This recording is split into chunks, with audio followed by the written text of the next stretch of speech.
Indians are eventually going to look for convenience, look for speed of delivery, and here we are 11 years later.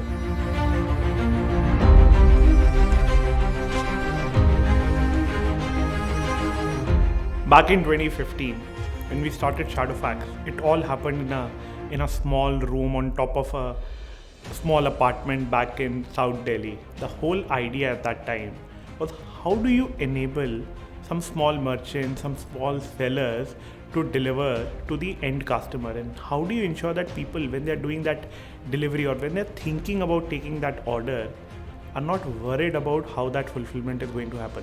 The idea was very, very simple. It was, how do you get a capacity for logistics over a cloud? And that's how we started. That's how Shadowfax was born. The key problem that drove all of us was born out of our own needs. How do you get deliveries done faster? Why can't we have deliveries done in minutes rather than waiting for days and months? Why do we have to go offline, go through a crowded infrastructure to basically have items of our daily needs? So it was born out of a personal need, it was born out of convenience. We saw that as a massive market. We realized that Indians are eventually going to look for convenience, look for speed of delivery, and it was the insane need for speed that got us excited. We got discovered by 8roads thanks to Aditya, who was on a mission to find the next big thing. He reached out. He had figured out that we were doing something interesting back in the day, and we were really, really small. When I remember when I first met Aditya, we were barely doing like a few hundred orders, only in Gurgaon, in a very, very dingy office. And he saw something which probably even we were not able to see at that time. He saw that this can really scale up, this can really become big. And 8roads came in at that time when we had not even imagined that we can basically raise so much capital. We got 8roads as a partner within the first quarter of our journey, and it's been a roller coaster ride together ever since. We raised a lot of capital subsequently. Till date, we have raised 1,200 crores of cash across various capital raising rounds. Thankfully, 8roads has been our supporter investor in every one of them. One of the important factors in technology is our last mile app. To be able to have an app which is able to cater to lakhs and lakhs of delivery partners and give them an opportunity to make money is something which is truly unique to us. No one in the entire 3PL industry runs on a crowdsourced ecosystem. And that has given us a very massive advantage to be able to scale and adjust to the last mile requirements. Another important thing for us is the SF maps part of it. This map allows us to pinpoint, identify where a particular address is, how far is it, what are the nearby areas to it. This drives our planning, this drives our scalability, and this is something which is not easily buildable or solvable by any new player or any existing player for that matter in this ecosystem. When we started in the first go, it was very clear that we would want to build a business which is profitable, which is able to scale, and with scale it is able to mint profits as well. We hold very true to ourselves, and we have had it since 2015, and we would like to have it as we scale further as well, is our agility. We were the last entrant in this entire 3PL ecosystem. To be able to come from back and now become the second largest one, and largest in certain categories as well, required us to innovate and innovate fast. And that is one of the key core values of this organization. This was roughly about 10 years ago, early 2015. Flipkart had taken off. There was a very strong buzz in the air around e-commerce in general. A new wave of startups focusing on local commerce were also taking off. Swiggy and Zomato delivery were born in this broad era. We were actually quite interested in looking at companies that would power these local commerce consumer-facing startups. There were several logistics companies that began to offer services to these consumer tech-facing platforms.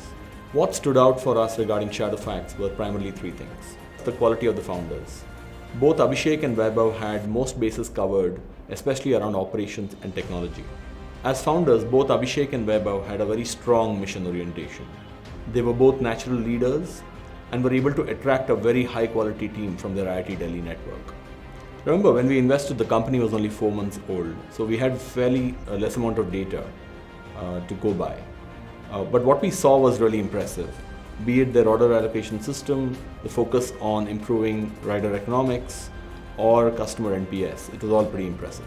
What has been impressive to watch within the founders of Shadowfax is their deep appreciation of an ever-evolving market, real clarity on their special superpower and their right to exist, and marrying all of that with outstanding execution on the ground. Starting as a hyperlocal only focused 3PL player, it was remarkable to see Abhishek and Vaibhav convince the board to make an entry into the already relatively crowded e-commerce delivery space where we had 3+ heavily funded incumbents.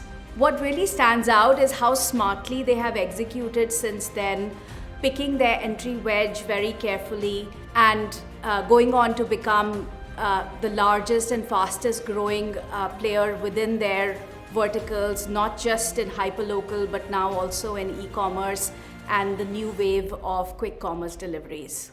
And all this while staying very true to fundamentals and capital efficiency. Even as the business has evolved to target a much larger total addressable market, it has stayed true to its core tenet, which is really to use a unique last mile network with a variable cost structure where the moat gets stronger with scale and utilizing the same delivery partner across different use cases. First 5 years was more of a 0 to 1 journey. We were experimenting a lot. We were scaling, but it was just not coming together. See, our overall objective was to essentially get the retail store to the customer's doorstep. So anything and everything that we had to do to solve it, we were trying it out. But I think after trying a lot of experiments at the 5th, 6th year mark is where we felt that we've got some good value-added services behind our back. They seem to be working, they seem to be scaling, they seem to be giving us good business discipline, margin discipline as well. And now it's about taking the journey from 1 to 10, and that's what the last 5 years were about. As founders, Abhishek, Vaibhav, Praharsh and Gaurav have evolved wonderfully over the journey, and they've upped their game as the stakes have gone up. What surprised me the most was how they went from being problem solvers to institutional builders as the scale of the company went up. Logistics is a fairly complex business, especially as you scale from hundreds of orders a day to thousands to millions. Ensuring network costs stay in line, client SLA metrics stay top decile is a Herculean task, and it would not have been possible without scaling the underlying processes and systems. The other dimension where the founders have evolved is constantly expanding the real estate where the company operates in. The founders started this business, remember, only doing food delivery. But over time, they got into e-commerce, and more recently, they have also gotten into quick commerce. And in all 3 segments now, Shadowfax is either number 1 or number 2 player. What stayed constant to me are 3 things. 1, the desire to win and creating an enduring entity. 2, clarity around customer obsession and network economics. And 3, they never chased headlines or valuations. They always focused on the input metrics, which ultimately resulted in the right set of output metrics, and which is why we're here. IPO is what I've felt very strongly. It's a very, very rare privilege. We had a tremendous last 5 years. We had great growth, great share expansion. It was never really the target to go IPO, but it's a milestone that you take. See, here on the whole, we want to build a company that lasts 100 years. So an IPO itself will essentially be a milestone in that long, long, long journey that we want to take. So there was a mix of 2 things that came in. One, the company's metrics, its financials should look in a trajectory which is responsible, it is fair. We had tremendous growth, but that did not come at the expense of your bottom line, your margins. So we had growth with significantly improving margins. That gave us tremendous confidence that we're doing something right, and we know what it takes to take it from here to the next level from a growth perspective and also from a margin perspective. So that was one. You want to time it in a manner where you're of course leaving something out there for the market. You're not peaking and then going out there, but you know that the trajectory you're taking is going to give tremendous results for the business and for the market by and large. And that's one thing that we looked in. The second thing I would say is what we felt was very important, and that I personally felt, and then we as leadership also felt, is that, like I said, since the IPO is a rare privilege, very few people come here, are privileged enough to reach here. You need to feel personally responsible, and by personally I mean not just individually, but as a leadership team. It is a responsibility, it is a task and mandate you take.